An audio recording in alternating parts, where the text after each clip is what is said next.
It's a cloudy morning.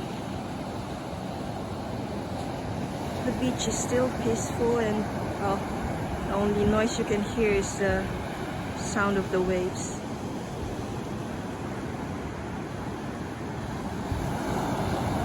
Oh, but look at this. I think I have a companion here. Ooh, there's a couple of bees enjoying this beautiful flower here.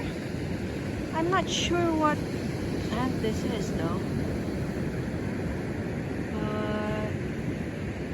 But the bees seem to enjoy it.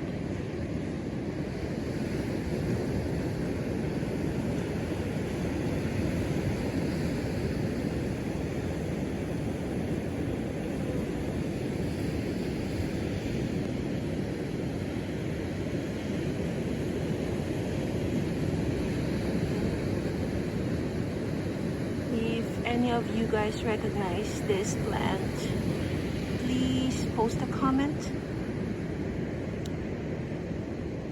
and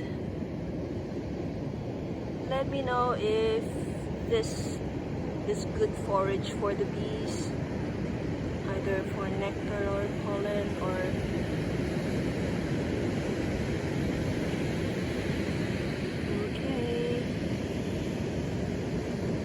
oh, there's 3 of them now here.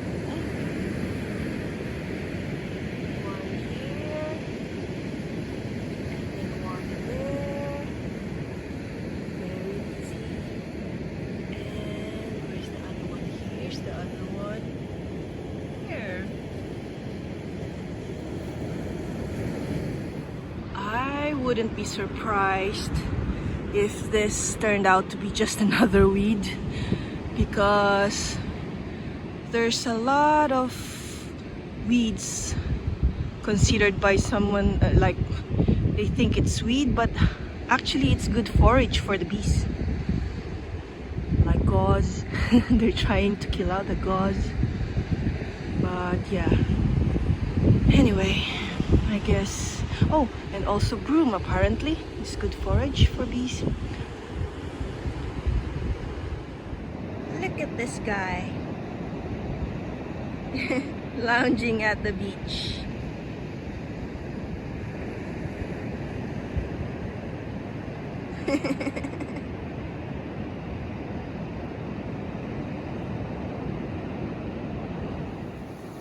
Anyway, I'm out and about just the same for my daily walk at the beach, but also to gather some seaweed, like this one here.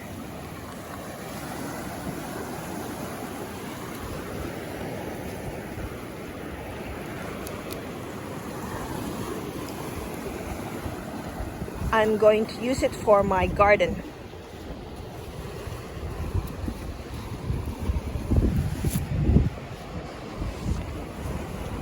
Seaweed works well as mulch. It doesn't blow away because it's heavy, but it's still porous, so the plant roots can get air.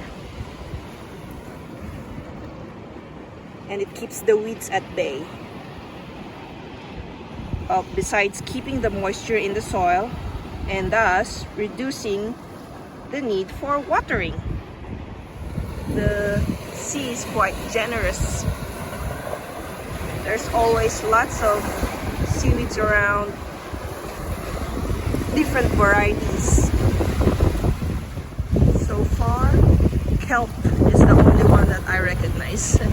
I don't know what to call the rest of them.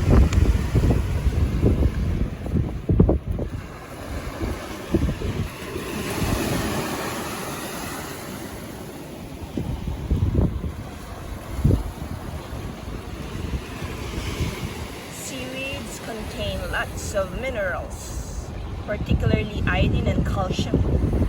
It's also rich in carbohydrates.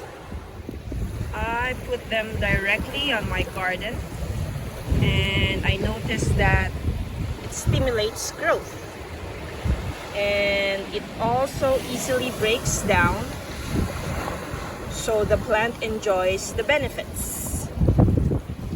It also conditions the garden with its soil, especially when you have quite sandy or clayish material. When I was gathering seeds for my asparagus plot, I prepared a plot for 3 crowns of asparagus, and the plot size is around 3 feet by 18 feet, and I dug about 16 to 18 inches, and then I filled up the bottom 10 inches with all these seaweeds just for 3 crowns. Imagine that. But yeah, apparently asparagus is low maintenance once it's established, but you really need to prepare good compost material at the bottom so that the roots can, well, benefit from it and grow fast. Apparently I need to grow it like 2-3 years before I can gather some harvest. So yep, it's quite advantageous that I live in the coast, because all this seaweed will help me grow a good vegetable garden. I was also informed that I can make a good fertilizer tea using these seaweeds, but yeah, I haven't tried that. Apparently I just need to wash them and soak and then leave it for a few months covered, because it'll stink. So if you guys like the videos that I'm making, please press the like button, and also don't forget to subscribe so that I can give you updates on what else is happening here at the east coast of north of New Zealand. Thank you.